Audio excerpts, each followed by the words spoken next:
എന്റെ കർത്താവിനുമായ നാമത്തിൽ സഭയുടെ അധികാരത്തിൽ ക്രിസ്ത്യന്റെ അടയാളത്തിൽ ദൈവശക്തിയാൽ ഇന്ന് ഉടമ്പടി ജീവിതം ജീവിച്ചുകൊണ്ട് ഉടമ്പടിക്ക് സാക്ഷ്യമായ എല്ലാ മക്കളോർത്തുകൊണ്ട് യേശു ക്രിസ്തുനാമത്തിൽ മാർഗരോഗങ്ങള്, തീരാവേദികള്, ജീവിതങ്ങള്, ജീവിതടസ്സങ്ങള് യേശുവിന്റെ നാമത്തിൽ മാറിപ്പോകട്ടെ. എന്റെ കർത്താവിനുമായ കർത്താവേ, അനുഗ്രഹത്തിന്റെ അത്ഭുതകരം ഓരോ മകളുടെ മേലും ഓരോ മകളുടെ മേലും വെക്കണമേ. ഈശോ തിരുവരുമാകുന്ന ഉടനകരം മണിപ്രധാന അത്ഭുതകരം ഓരോ മകളുടെ മേലും ഓരോ മകളുടെ മേലും വെക്കണം. മാറിയ രോഗങ്ങള്, തീരാവേദികള്, ജീവിതദുരിതങ്ങള്, ജീവിതടസ്സങ്ങള്, ഈശോ കുഞ്ഞുങ്ങള്, ഗർഭിണികളായ മക്കള്, അമ്മമാര്, ഗർഭശിശുക്കളുടെ എല്ലാ തരത്തിലുള്ള വേദനകള്, രോഗങ്ങള്, ആന്തരികമായ അപകടങ്ങള്, വൈകല്യങ്ങള്, ജോലിയില്ലാത്ത അവസ്ഥകള്, വീടില്ലാത്ത അവസ്ഥകള്, ഓരോരോ സർട്ടിഫിക്കറ്റുകള്, രേഖകൾ കിട്ടാത്ത അവസ്ഥകള്, കോളേജില് അഡ്മിഷൻ കിട്ടാത്ത അവസ്ഥകള്, പഠനങ്ങള്, റിസൾട്ടുകൾ പ്രതീക്ഷിക്കുന്നവര് അവരെല്ലാം സ്പർശിക്കണമേ. അതുപോലെ തന്നെ കുടുംബത്തിന്റെ സമാധാനം, മക്കളില്ലാത്തവര്, സമാധാനം അകത്ത് ജീവിക്കുന്നവര്, ഭാര്യ ഭർത്താക്കന്മാർ അകത്ത് ജീവിക്കുന്നവര്, കേസ് അകപ്പെട്ടിരിക്കുന്നവര്, പലതരത്തിലുള്ള വിഷമം അനുഭവിക്കുന്നവര്, കേസ് അകപ്പെട്ടിരിക്കുന്ന പോലീസ് കേസ് അകപ്പെട്ടിരിക്കുന്നവര്, യേശുവിന്റെ നാമത്തില് സാമ്പത്തിക തകർച്ചയുള്ളവര്, നടപടി നേരിടുന്നവര്, ഈശോ സ്ഥല സംബന്ധമായ വിഷയങ്ങള്, സ്ഥലങ്ങൾ നഷ്ടപ്പെട്ടവര്, സ്ഥലം വിൽക്കാനുള്ളവര്, വാങ്ങാനുള്ളവര്, ഈശോ നിവാസികളുമായി പലതരത്തിലുള്ള തടസ്സങ്ങള്, തകരാറുകള്, വിശ്വാസം നഷ്ടപ്പെട്ടു പോയവര്, വിശ്വാസം വ്യതിരിച്ചു പോയവര് എല്ലാവരും ജീവനോടെ പ്രത്യക്ഷപ്പെട്ട പരിശുദ്ധ അമ്മയുടെ മാധ്യസ്ഥത്തില് യേശുവിന്റെ ദിവ്യകാരണത്തിന്റെ സത്യാൽ മാർഗരോഗങ്ങള്, തീരവേദികള്, ജീവിതങ്ങള്, ജീവിതടസ്സങ്ങള് യേശുവിന്റെ നാമത്തിൽ മാറിപ്പോകട്ടെ.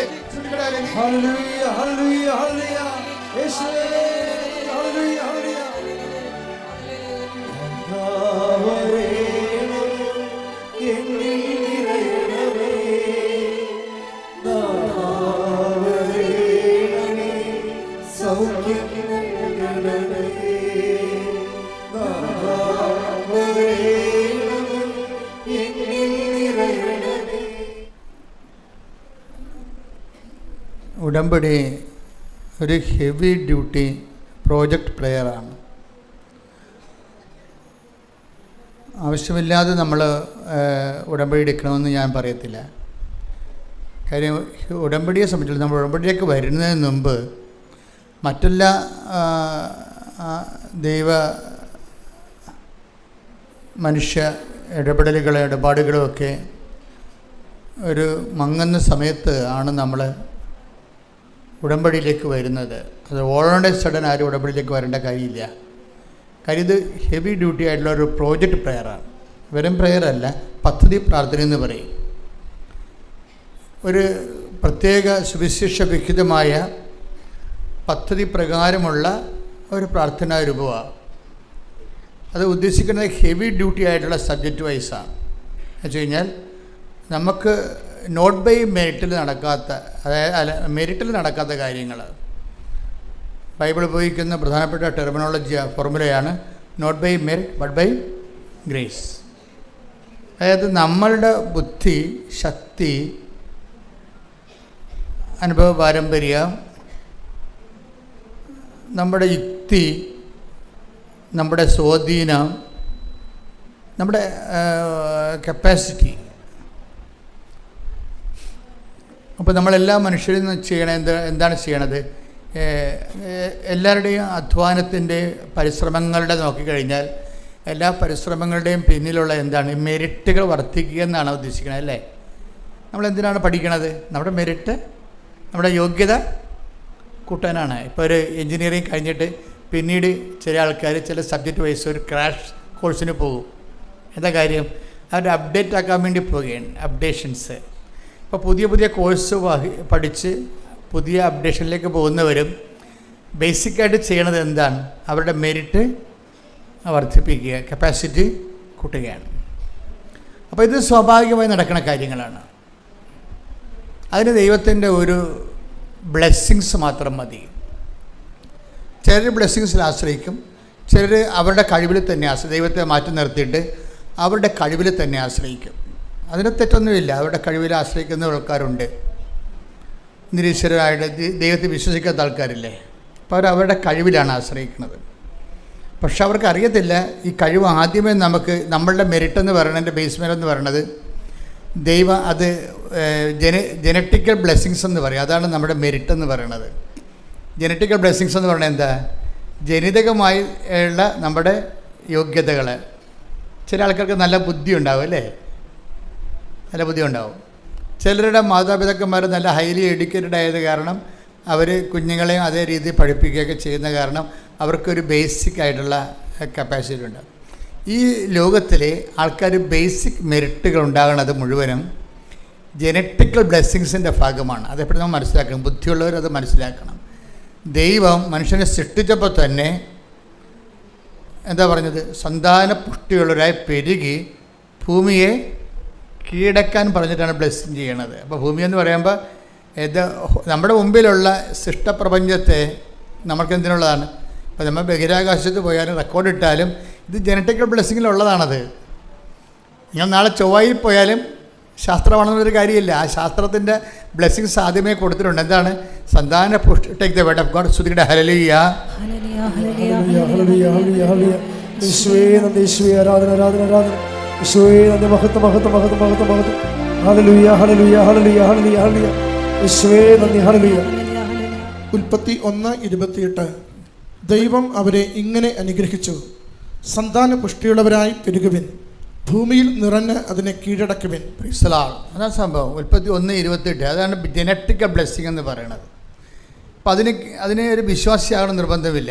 നിരീശ്വരനായാലും ദൈവത്തെ വിശ്വസിച്ചില്ലെങ്കിൽ നിർമ്മതക്കാരനായാലും it is there. Genetical blessings ഉണ്ട്. ചില ആൾക്കാർ അതിൽ പക്ഷേ ജനറ്റിക്കൽ ബ്ലെസ്സിങ്സിന് ഉണ്ടാകുന്ന ചില പരിമിതികളുണ്ട്. ഈ പരിമിതികളെയാണ് ബൈബിൾ പിന്നീട് അഡ്രസ്സ് ചെയ്യണത്. ജനറ്റിക്കൽ ബ്ലെസ്സിങ്സിന് ജനിതകമായിട്ടുള്ള ഈ അനുഗ്രഹത്തിനും അത് നമ്മുടെ ബുദ്ധിയിലും ശക്തിയിലുമൊക്കെ ആശ്രയിച്ചതാണെങ്കിലും ബുദ്ധിക്കും ശക്തിക്കും അപ്പുറത്ത് ചില സമയത്ത് നമുക്ക് ജീവിതത്തിൽ കുറേ ചലഞ്ചസ് വരും. ഇതിനാണ് ഞാൻ ഹെവി ഡ്യൂട്ടി എന്ന് ആദ്യം പറഞ്ഞത്. ഹെവി ഡ്യൂട്ടി എന്ന് വെച്ച് കഴിഞ്ഞാൽ സാധാരണ ഓർഡിനറി അല്ലാത്തതിനേക്കാൾ ഭാരപ്പെട്ട കാര്യങ്ങൾ. ഈ ഭാരപ്പെട്ട കാര്യങ്ങളിലാണ് not by merit but by grace എന്ന് പറഞ്ഞ് ബൈബിൾ വേറെ ഫോർമുല വെക്കണത്. ഉടമ്പടി ടാർഗറ്റ് ചെയ്യണതും അത് വർക്ക് ചെയ്യണതും ഈ ഫോർമുലയിലാണ്. എന്താണ്? Not by merit. അത് വേണം ഒന്നുകൂടി ആവചനം എടുക്കാം. എഫെസ്യസ് 2:8. സ്തുതിക്കട്ടെ. Hallelujah, hallelujah, hallelujah, hallelujah. യേശുവേ നന്ദി, യേശുവേ ആരാധന, ആരാധന. Hallelujah, hallelujah, hallelujah, hallelujah. യേശുവേ മഹത്വം, മഹത്വം, മഹത്വം, മഹത്വം. എഫെസസ് 2:8. വിശ്വാസം വഴി കൃപയാലാണ് നിങ്ങൾ രക്ഷിക്കപ്പെട്ടത്. അത് നിങ്ങൾ നേടിയെടുത്തതല്ല, ദൈവത്തിന്റെ ദാനമാണ്. അപ്പോൾ ഇത് വളരെ സീരിയസ് ആയിട്ട് മനസ്സിലാക്കേണ്ട ഫോർമുലയാണ്. എന്താണ് അത്? വിശ്വാസം വഴി പറഞ്ഞ് വിശ്വാസം വഴി കൃപയാലാണ് നിങ്ങൾ രക്ഷിക്കപ്പെട്ടത്. അപ്പോൾ ഡെലിവറൻസ് വരണതും റിഡംഷൻ വരണതും എല്ലാം എന്താണ്? ചില സമയത്ത് ഹെവി ഡ്യൂട്ടിയാണ്. കൃപയാലാണ്. എന്താണ്? അത് നിങ്ങൾ നേടിയെടുത്തതല്ല, ആർജിതമല്ല. അത് നിങ്ങൾ ആർജിച്ചെടുക്കണതല്ല. നമ്മുടെ എഡ്യൂക്കേഷൻ നമ്മൾ ആർജിച്ചെടുക്കണതാണ് അല്ലേ? MBA ഒക്കെ എടുക്കണതും MA എടുത്തിട്ട് MBA എടുക്കും, PhD എടുക്കും. അതെല്ലാം ആർജിച്ചെടുക്കണതാണ്. അപ്പം അത് നിങ്ങൾ നേടിയെടുത്തതല്ല. എന്താണ്? വിശ്വാസം വഴി കൃപയാലാണ്. പറഞ്ഞ് വിശ്വാസം വഴി കൃപയാലാണ് നിങ്ങൾ രക്ഷിക്കപ്പെട്ടത്. ഇനി എന്താ പറഞ്ഞത്? ഈ കൃപയെക്കുറിച്ച് എന്താ പറഞ്ഞത്? കൃപ എന്താണ്? അത് പറഞ്ഞ് അത് നിങ്ങൾ നേടിയെടുത്തതല്ല. ട്രയൽ ആൻഡ് എറർ വെച്ചുകൊണ്ട് അല്ലെങ്കിൽ ട്രെയിനിങ് വെച്ചുകൊണ്ട് നിങ്ങൾ ആർജിച്ചെടുത്തതല്ല. പിന്നെ എന്താ? എങ്ങനെ എടുത്തതാണ്? ദൈവത്തിൻ്റെ ദാനമാണ്. അത് ദൈവത്തിൻ്റെ ദാനമാണ്. ഇപ്പം കൃപ എന്ന് പറയുന്ന വിഷയമാണ് ഇന്ധനമായിട്ട് ഇവിടെ ഉപയോഗിക്കുന്നത്. ഉടമ്പടിയിൽ ഉപയോഗിക്കുന്നത് ഇന്ധനം എന്ന് പറയുന്നത് കൃപയാണ്. അപ്പോൾ കൃപ എന്താണെന്ന് നിങ്ങൾ അറിയണം. ഇത് വ്യക്തമായിട്ട് നിങ്ങൾ ഈ കൃപ എന്ന് പറയുന്നത് ബ്ലെസ്സിങ്സിനാണ് പറയണത്. Blessings is not grace. Grace and blessings are different. Blessings എന്ന് പറഞ്ഞാൽ എന്താണ്? അത് ഞാൻ എപ്പോഴും നിങ്ങളോട് പറയും. ഇതിൻ്റെ എന്താണ്? ഈ പുതിയ ആൾക്കാർ എല്ലാ ദിവസവും ഉണ്ട് ധ്യാനത്തിന്. അപ്പോൾ അവർക്ക് പഴയ ക്ലാസ്സുകൾ അറിയത്തില്ല. അതുകൊണ്ട് ഞാൻ പഴയ കാര്യങ്ങൾ വീണ്ടും എടുത്തിട്ട് ഇത് ഒത്തിരി പ്രാവശ്യം ആൾക്കാർ കേട്ട് കാണുന്ന കാര്യമാണിത്. അപ്പോൾ ഞാനിത് വീണ്ടും പറയണതിൻ്റെ കാര്യം പുതിയ ആൾക്കാർ ശ്രദ്ധിക്കണം. ഉടമ്പടി എന്താണ്? ബ്ലെസ്സിങ്സ് എന്താണ്? കൃപ എന്താണ്? നമ്മൾ എവിടെയാണ് ഇനി നിക്ഷേപിക്കണത്? നമ്മൾ ഇതിൻ്റെ മൂവ്മെൻറ്റ്, ഇതിൻ്റെ ഓരോ ഘടകങ്ങളുടെ ഇൻവെസ്റ്റ്മെൻറ്റ് മോഡ് എന്താണെന്നൊക്കെ വ്യക്തമായിട്ട് നിങ്ങൾ അറിഞ്ഞാൽ മാത്രമേ ഇതുകൊണ്ട് അല്ലെങ്കിൽ നിങ്ങൾ സാധാരണ ആൾക്കാരെ പോലെ എന്തുമാത്രം പ്രാർത്ഥനകൾ, എന്തെല്ലാം പ്രാർത്ഥനാ രൂപങ്ങളുണ്ട്, അതുപോലെ ഇതും ഒരു പ്രാർത്ഥനയായിട്ട് നിങ്ങൾ റെഡ്യൂസ് ചെയ്ത് കളയും. ഇപ്പം ശാസ്ത്രീയമായിട്ടുള്ള മ്യൂസിക് അറിയാൻ പാടില്ലാത്തവർ എന്ത് ചെയ്യും? ശാസ്ത്രീയ മ്യൂസിക് കൊടുത്താലും അവർ നാടൻ പാട്ടായിട്ട് പാടും. അതാണ് പ്രശ്നം. ഇപ്പം ശാസ്ത്രീയ മ്യൂസിക് അറിയാൻ പാടില്ലാത്തവരെ സംബന്ധിച്ചിടത്തോളം അവർക്ക് ശാസ്ത്രീയമായൊരു പാട്ട് കൊടുത്താൽ അവരെന്ത് ചെയ്യും? അത് പാടി നാടൻ പാട്ടാക്കി കളയവർ. അതുപോലെ തന്നെ ഉടമ്പടിയെക്കുറിച്ച് അതിൻ്റെ വ്യക്തത അറിയാൻ പാടില്ലെങ്കിൽ അത് അവർ സാധാരണ ചെയ്തൊരു നൊവേനയ്ക്ക് കളയവർ. ഇത് ഭയങ്കര ഉടമ്പടിയുടെ ഏറ്റവും വലിയ അപകടമാണ്. ഇത് വന്നത് കൂടുതലും വരണത് പ്രായമായവരിൽ. അതുകൊണ്ട് പ്രായമായവരെ കൊണ്ട് ഉടമ്പടി എടുപ്പിക്കാത്തതിൻ്റെ കാരണം അതാണ്. നിങ്ങളാരും അതിൻ്റെ അകത്ത് മുഷിക്കേണ്ട കാര്യമില്ല. കാര്യം ഇത് എടുക്കണമെന്നുണ്ടെങ്കിൽ ക്ലാസ്സുകൾ കൃത്യമായിട്ട് അറ്റൻഡ് ചെയ്തിട്ട് അത് അതുപോലെ ഇൻവെസ്റ്റ് ചെയ്യാൻ നിങ്ങൾക്ക് സാധിക്കണം. പ്രാർത്ഥിക്കുക. കർത്താവായ ദൈവമേ, ഉടമ്പടി പ്രകാരം സുവിശേഷ പദ്ധതിയായി എൻ്റെ ആധ്യാത്മികതയെ പരിവർത്തനം ചെയ്യാൻ എന്നെ അനുഗ്രഹിക്കണമേ. സ്തുതിക്കട്ടെ. ഹല്ലേലൂയ.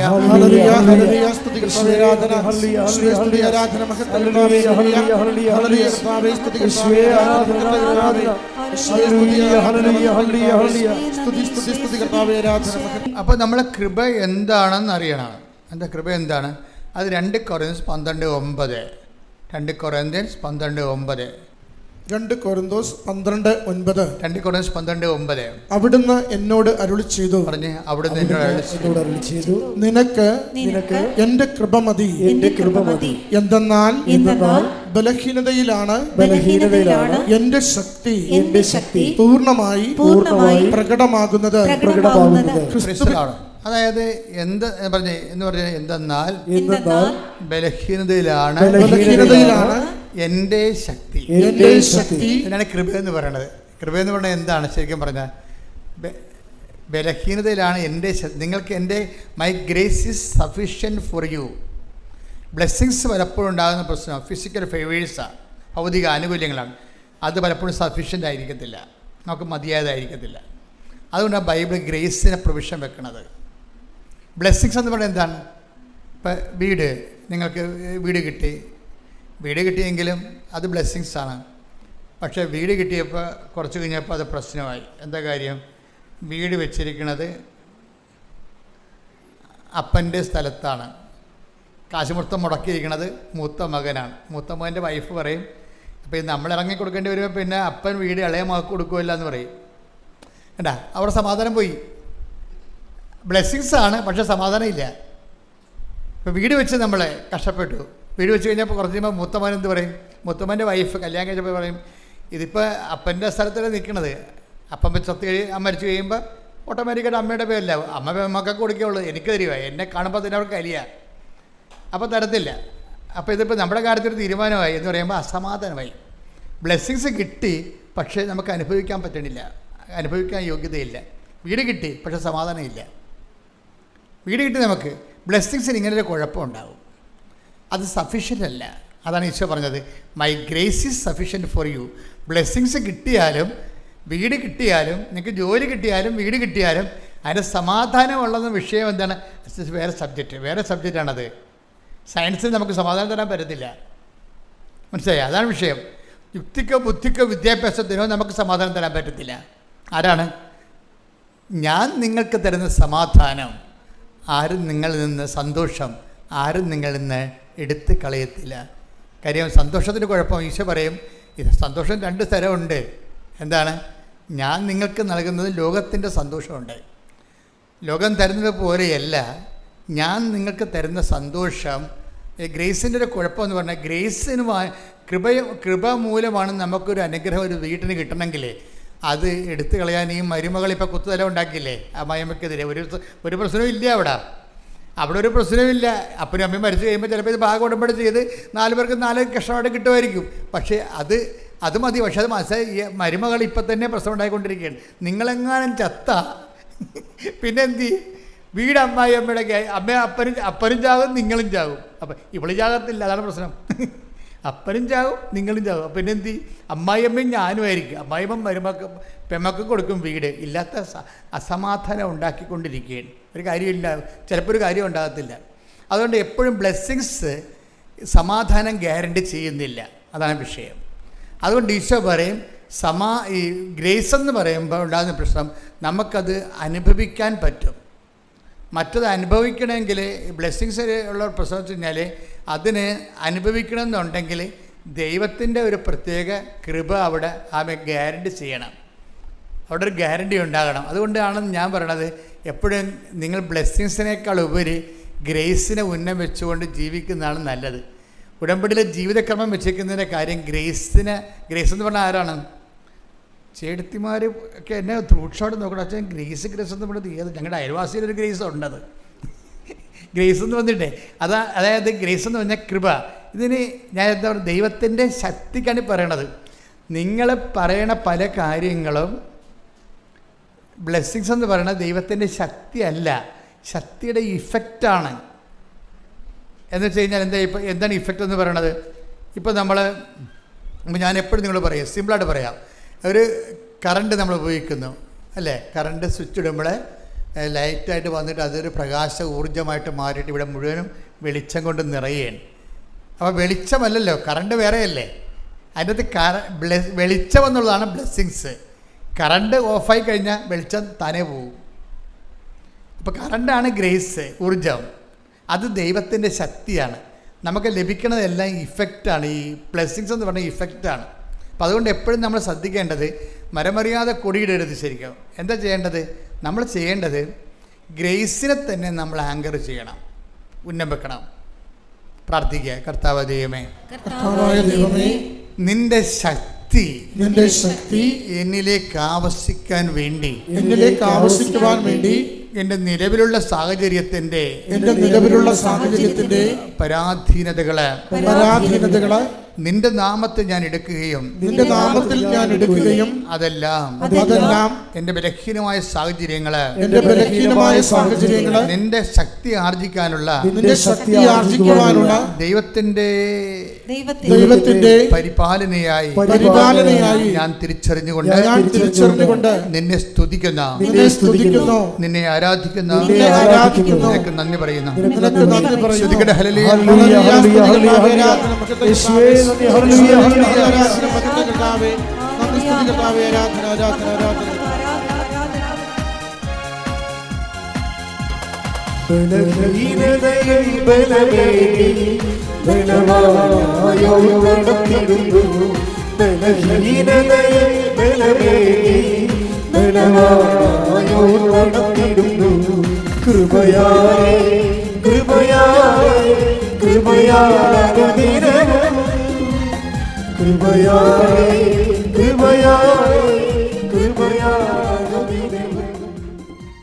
ഇതുകൊണ്ടാണ് ഈ ബലഹീനത എന്ന് പറയുന്നത്. ഇപ്പോൾ എല്ലാ കാര്യങ്ങൾക്കും ഒരു നടക്കാത്ത, ഇപ്പോൾ ജോലി കിട്ടാത്ത അവസ്ഥ, അതാണ് ബലഹീനത. കുഞ്ഞുങ്ങൾ ഉണ്ടാവാത്ത ജനറ്റിക് ട്രബിൾസ്, കുട്ടികളുണ്ടാകത്തില്ല എന്ന് പറയത്തില്ലേ, അത് അതിൻ്റെ ബലഹീനതയാണ്. അതുപോലെ തന്നെ കല്യാണം ഒത്തുവരാത്ത അവസ്ഥ, അതൊരു ബലഹീനത. എന്നിട്ട് ഈ ബലഹീനതയിൽ സാധാരണ ദൈവത്തെ അറിയാത്ത മനുഷ്യരെ ബലഹീനത വരുമ്പോൾ അത് ഓർത്തുകൊണ്ട് നിരാശപ്പെടുകയും സങ്കടപ്പെടുകയും ചെയ്തുകൊണ്ടിരിക്കും. പക്ഷെ ബൈബിൾ എന്നാ പറയണത്? ബലഹീനതയെ എന്ത് ചെയ്യണമെന്ന് 12:10 2 Corinthians 12:9-10 വായിച്ച്. അവിടുന്ന് എന്നോട് അരുളി ചെയ്തു, നിനക്ക് എൻ്റെ കൃപ മതി. എന്തെന്നാൽ ബലഹീനതയിലാണ് എൻ്റെ ശക്തി പൂർണ്ണമായി പ്രകടമാകുന്നത്. ക്രിസ്തുവിന്റെ ശക്തി എൻ്റെ മേൽ ആവസിക്കേണ്ടതിന് ഞാൻ പൂർവാധികം സന്തോഷത്തോടെ എൻ്റെ ബലഹീനതയെ കുറിച്ച് പ്രശംസിക്കും. അതുകൊണ്ട് അതായത് ക്രിസ്തുവിൻ്റെ ശക്തി. ഇപ്പം നമ്മുടെ ബലഹീനമായ സാഹചര്യങ്ങൾ, വിവാഹത്ത് വരുന്നില്ല, പറമ്പ് വിൽക്കണില്ല, ഇല്ലേ, പറമ്പ് വിൽക്കാൻ പറ്റണില്ല, ജപ്തി വരാൻ പോകുന്നു, ഇതെല്ലാം നമ്മൾ ബലഹീനമാക്കുന്നുണ്ട്, നമ്മുടെ ഉറക്കം കെടുത്തുന്നുണ്ട്, അല്ലേ. അപ്പോൾ ഇങ്ങനെയുള്ള സാഹചര്യങ്ങൾ എന്തിനാണ്? ഇതിനെ എങ്ങനെയാണ് നമ്മൾ അഭിമുഖീകരിക്കുന്നത്? അതാണ് ഇപ്പോൾ അച്ഛൻ വായിച്ചത്. എന്താ പറഞ്ഞത്? ക്രിസ്തുവിൻ്റെ ശക്തി. പറഞ്ഞേ, ക്രിസ്തുവിൻ്റെ ശക്തി എൻ്റെ ബലഹീനതയിലേക്ക് ആവശ്യിക്കാൻ വേണ്ടി ഞാൻ എൻ്റെ ബലഹീനതയെ ഓർത്തുകൊണ്ട് പ്രശംസിക്കാം, സ്തുതിക്കുമെന്ന് അർത്ഥം. അപ്പോൾ അതൊക്കെ ബൈബിളിൻ്റെ കാഴ്ചപ്പാട് കണ്ടല്ലേ? അതായത് നമ്മളിലേക്ക് ക്രിസ്തുവിൻ്റെ ശക്തി. ഇപ്പം നിങ്ങൾക്കൊരു ബലഹീനതയുണ്ട്, നിങ്ങളുടെ പറമ്പ് വിൽക്കണില്ലെന്ന് വിചാരിച്ചോ, അതുകൊണ്ട് ജപ്തി ആയി പോകാൻ പോവുകയാണ്. പറമ്പ് വിൽക്കാൻ പറ്റാത്തത് കൊണ്ട് തന്നെ അതിന് വഴിയില്ല. അതിന് വഴിയില്ലാത്തത് കൊണ്ടാണ് വിൽക്കാൻ പറ്റാത്തത്. വിൽക്കാൻ പറ്റാത്തത് കൊണ്ടാണ് ഇപ്പോൾ നിങ്ങളുടെ കടങ്ങൾ അടക്കാൻ പറ്റാത്തത്. അതുകൊണ്ടാണ് അടുത്ത പറമ്പ് കൂടിയും വീട് സ്ഥലം കൂടി ജപ്തിയാകാൻ പോണത്. ഇപ്പം അങ്ങനെ വരുമ്പോഴേ ഇതെല്ലാം നമ്മളെ നമുക്ക് ഉറക്കം പോകും. ഉറക്കം പോവും. ഭാവിയെക്കുറിച്ച് നമുക്കൊരു ഐഡിയ ഉണ്ടാകത്തില്ല. നമ്മൾ ആകപ്പാടെ പെട്ടുപോയില്ലെന്ന് ഓർക്കും. ഇപ്പം നമ്മൾ ചില ആൾക്കാർ സ്മോൾ അടിച്ച് നടക്കും, ചില ആൾക്കാർ വീട്ടിൽ കയറത്തില്ല. വീട്ടിൽ കയറിയ ഭാര്യ ചോദിക്കും, എന്താ പോയിട്ട് എന്തായി, നടന്നോ എന്നൊക്കെ ചോദിക്കുമ്പോൾ നടക്കാത്തത് കൊണ്ട് പുള്ളിക്ക് സങ്കടമായിരിക്കും. പുള്ളി വന്ന് കിടക്കും, നീ ഒന്നും മിണ്ടാതിരി, നിൻ്റെ നാവ് വായിലിടാൻ പറയും. എന്നുവെച്ചാൽ ഇവർ പെണ്ണുങ്ങളെ നിങ്ങളുടെ സ്വഭാവമല്ല, ചുമ്മാ കണാ എപ്പോഴും പറഞ്ഞുകൊണ്ടിരിക്കും. ഒന്നും ചെയ്യത്തുമില്ല, ചെയ്യണവനെ കൊണ്ട് ചെയ്യിക്കത്തുമില്ല. എപ്പോഴും ഇങ്ങനെ ചിലരുമല്ല, ചില ആൾക്കാർ ഭയങ്കര തലവേദനയായിരിക്കും. കാര്യം അതുകൊണ്ട് തന്നെ ഇവർ ചിലർ വീട്ടിൽ കയറത്തില്ല. അവർ നിങ്ങളെഴുന്നേക്ക് ഉടനുമ്പോൾ തന്നെ അവർ വീട്ടിൽ നിന്ന് പോകും. എന്താ കാര്യം? വീട്ടിൽ കയറേണ്ട കാര്യമില്ല, സമാധാനമാണ്. മനുഷ്യനെ വെറുതെ ഭ്രാന്ത് പിടിപ്പിക്കും. കാര്യം ഭ്രാന്ത് പിടിപ്പിക്കുമല്ല, കാര്യം നിങ്ങൾക്ക് തന്നെ ടെൻഷൻ അടിച്ച് ഭ്രാന്താവും. ആ ഭ്രാന്ത് ആരെങ്കിലും കൊടുക്കണം വേണ്ടി കൈ കെട്ടണവൻ്റെ അടുത്തും മക്കളുടെ അടുത്തും ഭർത്താവിൻ്റെ അടുത്തൊക്കെ പറഞ്ഞ് എല്ലാത്തിനും ഭ്രാന്ത് പിടിപ്പിക്കും. അപ്പോൾ ബൈബിൾ പറയണത് ഇങ്ങനെ ഭ്രാന്ത് പിടിപ്പിച്ച് കഴിഞ്ഞാൽ ഈ വെള്ളം കുടിക്കണവനൊക്കെ ദാഹിക്കും. അതാ പറയണത്. അതായത് ഇങ്ങനെ അങ്ങോട്ടും ഇങ്ങോട്ടും പഴുതുകാരി ഭ്രാന്ത് പിടിപ്പിച്ച് ഭർത്താവിനെ വീട്ടിൽ നിന്ന് ഇറക്കി വിട്ടിട്ട് നാട്ടിൽ നിൽക്കാൻ പറ്റാത്ത രീതിയിലൊക്കെ ഉണ്ടാക്കിയിട്ട് അങ്ങനെ ഓടിയാൽ ഇവിടം വരെ ഓടാനാണ്. നാട്ടുഭാഷ പറഞ്ഞാൽ ഓന്തോടിയാൽ വെയിൽ വരെ ഓടും. അതുതന്നെ ഈശോ വേറൊരു ഭാഷ പറഞ്ഞതേ ഉള്ളൂ, ഓന്തോടിയാൽ വെയിൽ വരെ ഓടും, ചെമ്മീൻ ചാടി ചട്ടി വരെ. നിങ്ങൾക്ക് ബഹളം ഉണ്ടാക്കി കഴിഞ്ഞാൽ നിങ്ങൾക്ക് വേണമെങ്കിൽ വല്ല മഠത്തിൽ പോയി നിൽക്കാം. 2 ആഴ്ച കഴിഞ്ഞപ്പോൾ പിന്നെ ഇപ്പോൾ ഈ മണ്ണഞ്ചേരിയിലെ പോലീസുകാർ നല്ല രസമാണ്, ഇടയ്ക്കിടയ്ക്ക് വിളിക്കും, ഏലിയാമ്മ ഉണ്ടോ അവിടെ? ഏത് ഏലിയാമ്മ? അപ്പോൾ ഇവിടെ നിന്ന് പറയും ഏലിയാമ്മയൊക്കെ നോക്കി നടക്കും. ഇന്നലെ അലക്സത്തെ കൊണ്ട് നോക്കണപ്പോൾ ഉണ്ടായിരുന്നു, നോക്കിയപ്പോൾ ഉണ്ട് ഏലിയാമ്മ അകത്ത് കുത്തിയിരിക്കും. 2-3 ദിവസമായി അകത്തിരിക്കണത്. അവിടെ നിന്ന് പോയി കഴിഞ്ഞാൽ ഇവിടെ വന്നിരിക്കാം, കുറച്ച് കഴിയുമ്പോൾ പോലീസ് പിടിച്ചിട്ട് പോകും. ഇങ്ങനെയൊന്നും വിഷയങ്ങൾ പരിഹരിക്കാൻ പറ്റത്തില്ല. അതൊക്കെ സ്വാഭാവികമായിട്ട് മടത്തിൽ പോയി നിൽക്കുക, അല്ലെങ്കിൽ കെട്ടിച്ച വീട്ടിലേക്ക് നമുക്ക് എത്ര കാലം പോയി നിൽക്കാൻ പറ്റും? നമുക്ക് ആദ്യത്തെ 10 കൊല്ലം പോയി നിൽക്കാൻ പറ്റത്തുള്ളൂ. നിങ്ങൾ ഇടക്കിടക്ക് ഇങ്ങനെ പെട്ടിയും പ്രമാണം എടുത്ത് പായും കിടക്കെടുത്ത് അങ്ങോട്ട് ചെന്നാലേ അവിടെ ആൾക്കാർ ആരാണ് ഈ പോയി നിൽക്കണ വീട്ടിൽ? അവിടെ ആൾക്കാരില്ലാത്ത ആൾക്കാരാണ് നിൽക്കണത്. അപ്പനും അമ്മയും മാത്രമേ ഉണ്ടാകത്തുള്ളൂ മിക്കവാറും. ആങ്ങള ജോലിക്ക് പോയിരിക്കും, നാത്തും ജോലിക്ക് പോയിരിക്കും, പിന്നെ അവിടെ പോയി നിൽക്കുക. അങ്ങനെയുള്ളവരാണ് വീട്ടിൽ പ്രശ്നം ഉണ്ടാക്കിയിട്ട് അവിടെ പോയി നിൽക്കണത്. ഇതൊന്നും ഈശോ എന്താ പറയണത്? ഈ വെള്ളം കുടിക്കണവന് ഇനിയും ദാഹിക്കും, ചെമ്മീൻ ചാടിയ ചട്ടി വരെ. അതാണ് നമ്മുടെ നാട്ടുഭാഷ പറഞ്ഞാൽ, മനുഷ്യവചനം പറഞ്ഞാൽ ചെമ്മീൻ ചാടി ചട്ടി വരെ. ഈശോ ദൈവഭാഷ പറഞ്ഞതാണ്. എന്താ പറഞ്ഞത്?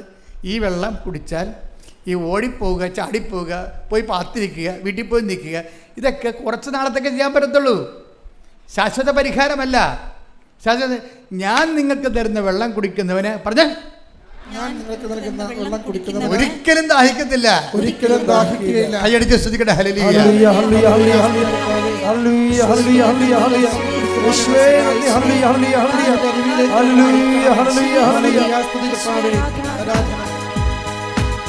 ജീവജലത്തിനരുവിയായി നിറഞ്ഞു കവിഞ്ഞൊഴുകണമേ, ജീവജലത്തിനരുവിയായി നിറഞ്ഞു കവിഞ്ഞൊഴുകണമേ, സ്നേഹാഗ്നിജ്വാലയായി എന്നിൽ പടരണമേ, സ്നേഹാഗ്നിജ്വാലയായി എന്നിൽ പടരണമേ.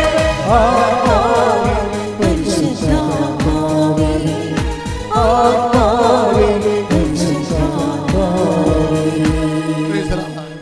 യോഹന്നാൻ 4:13 യേശു പറഞ്ഞു, ഈ വെള്ളം കുടിക്കുന്ന ഏവനും വീണ്ടും ദാഹിക്കും. പ്രിസലാണ്. അപ്പോൾ നാളെയും പോയി വീട്ടിൽ നിൽക്കേണ്ടി വരുമെന്ന് പറഞ്ഞു. ഇപ്പോൾ വീട്ടിൽ പോയി നിൽക്കുന്നത് കൊണ്ടാണ് ഈ പ്രശ്നം പരിഹരിക്കാൻ പോകുന്നത്. ആ വെള്ളമൊക്കെ കുടിക്കണമെന്നുണ്ടെങ്കിൽ 2 കൊല്ലം കഴിയുമ്പോൾ പിന്നെയും പോയി വീട്ടിൽ നിൽക്കേണ്ടി വരും. ചില ആൾക്കാർ ഇറങ്ങി പോകത്തില്ലേ? ഇവിടെ ഒരു അപ്പനെ കണ്ടില്ല, 31 ദിവസമായി. ഞാൻ പറഞ്ഞു പോലീസ് അറിയിച്ച് പേപ്പറിലും കൊടുത്തു. പോലീസ് അരച്ച പേപ്പർ ഞാൻ ചോദിച്ചു, അപ്പൻ ഇതുക്ക് മുമ്പ് പോയിട്ടുണ്ടോ? ഇതുക്ക് മുമ്പ് എൻ്റെ കല്യാണത്തിന് മുമ്പ് പോയിട്ടുണ്ടെന്ന് പറഞ്ഞു. ഞാൻ പോയി ഇനിയും പോകും, ഈ വെള്ളം കുടിക്കണവന് ഇനിയും ദാഹിക്കും. അതാ സംഭവം. അപ്പനെ കാണാനില്ലെന്ന് പറഞ്ഞാൽ വന്നത്, അല്ലെങ്കിൽ ഭർത്താവിനെ കാണാനില്ലെന്ന് പറഞ്ഞാൽ വരണത്. വരുമ്പോൾ ഞാൻ ചോദിക്കണത് എന്താ വെച്ച് കഴിഞ്ഞാൽ, ഭർത്താവ് ഇതുക്ക് മുമ്പ് പോയിട്ടുണ്ടെന്ന് ചോദിച്ചു. എൻ്റെ കല്യാണത്തിന് മുമ്പ് പോയിട്ടുണ്ടെന്ന് പറയും. ഞാൻ പറഞ്ഞു ഇനിയും പോകാൻ സാധ്യതയുണ്ട്. എന്താ കാര്യം? ഈ വെള്ളം കുടിക്കണവന് ഇനിയും ദാഹിക്കും. അതാ കർത്താവ് പറഞ്ഞത്. കാര്യം നമ്മൾ ഇരുട്ട് കൊണ്ട് കൂട്ടടച്ചിട്ട് കാര്യമില്ല. കണ്ണടച്ചിട്ട് ഇരുട്ടാക്കുക, ഇരുട്ട് കൊണ്ട് ഊട്ടയടക്കുക. ഒരു പ്രശ്നം പരിഹരിക്കണത് നാട് വിട്ടാണ് പരിഹരിക്കണത്. നാട് വിട്ട് പ്രശ്നം പരിഹരിക്കാൻ പോയാൽ ജീവിതകാലം മുഴുവൻ നാട് വിട്ട് പോകേണ്ടി വരും. വീട് വിട്ടാണ് പ്രശ്നം പരിഹരിക്കാൻ പോകണമെങ്കിൽ ജീവിതകാലം മുഴുവൻ നിങ്ങൾ വീട് വിട്ട് പോകേണ്ടി വരും. അതുകൊണ്ട് ഈശോ എന്താ പറയണത്? എന്നെക്കൊണ്ട് പ്രശ്നം പരിഹരിക്കണം. ഈ വെള്ളം കുടിക്കണവന് ഒരിക്കലും ദാഹിക്കത്തില്ല.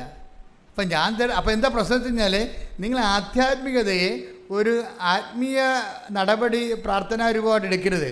ഇത് വളരെ ദൈവമായിട്ട് കാതലായ വിധത്തിൽ ദൈവിക ഊർജ്ജം, നമ്മൾ വൈദ്യുത ഊർജ്ജം എന്ന് പറഞ്ഞ പോലെ ദൈവിക ഊർജ്ജവുമായിട്ട് ഡയറക്റ്റ് ബന്ധപ്പെടുന്ന ഒരു മെത്തേഡാണ് ഈ ഉടമ്പടി എന്ന് പറയണത്. നമ്മൾ അവിടെ ഉപയോഗിക്കുന്ന കുറേ മെത്തേഡുണ്ട്. പ്രെയർ 20% ഉപയോഗിക്കണം അതിൻ്റെ അകത്ത്. ബാക്കിയെല്ലാം എന്താണ്? ദൈവവചനം അനുസരിച്ച് പ്രവർത്തിക്കുകയാണ്. കർത്താവ് എന്താ പറഞ്ഞത്?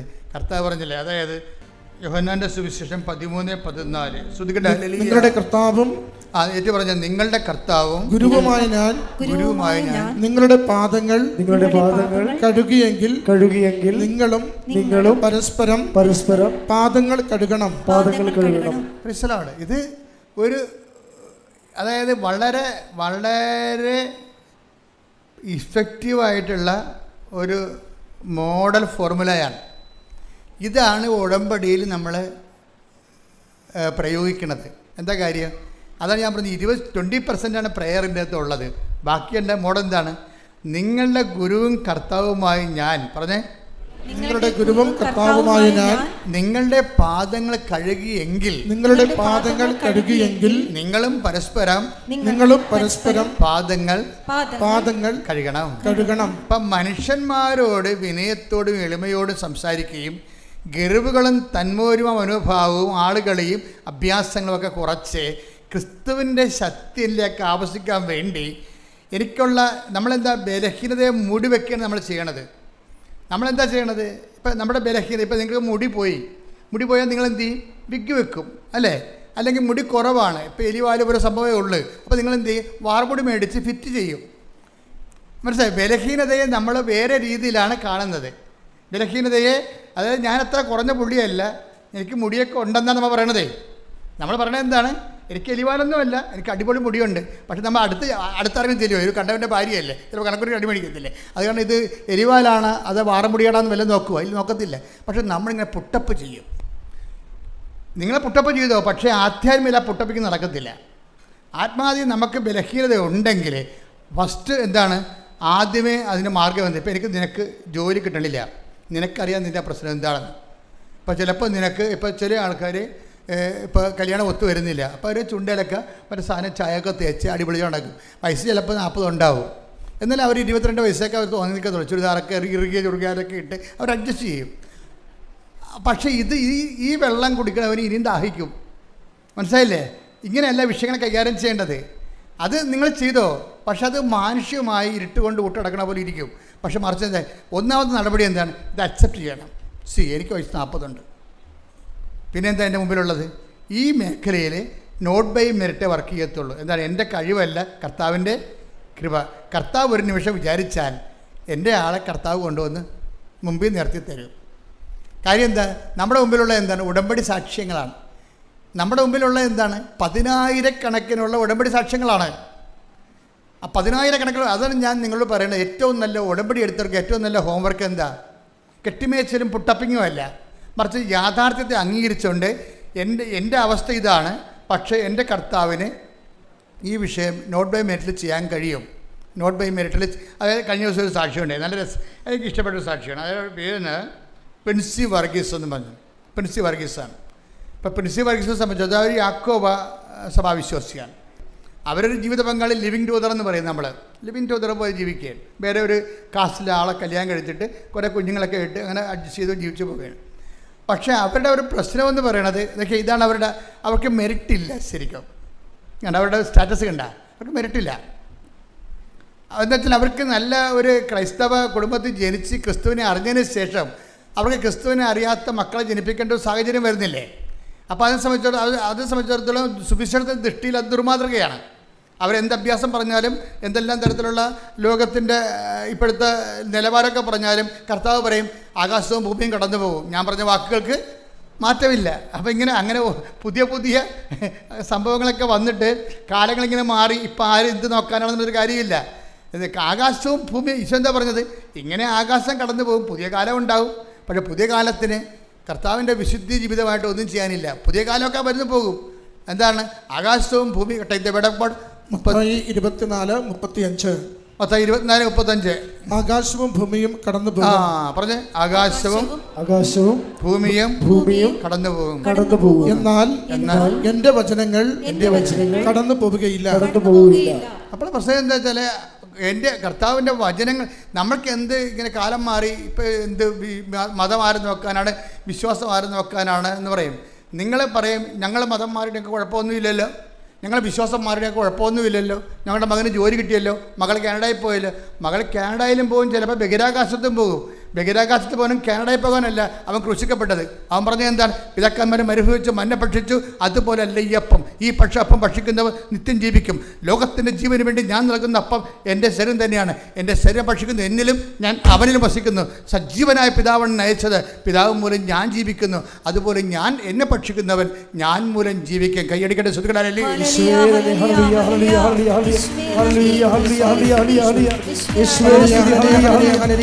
നിത്യജീവന്റെ അപ്പം ഞങ്ങളുടെ നിരന്തരം ഒന്ന് സഹായിക്കണമേ. സന്തോഷത്തോടെ കൈയടിച്ചുകൊണ്ട്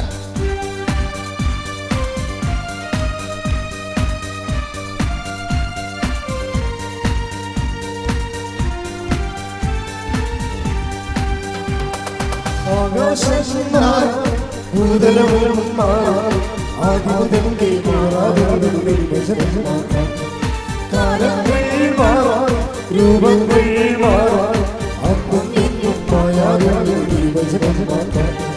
വചനത്തിന്റെ വിവിധ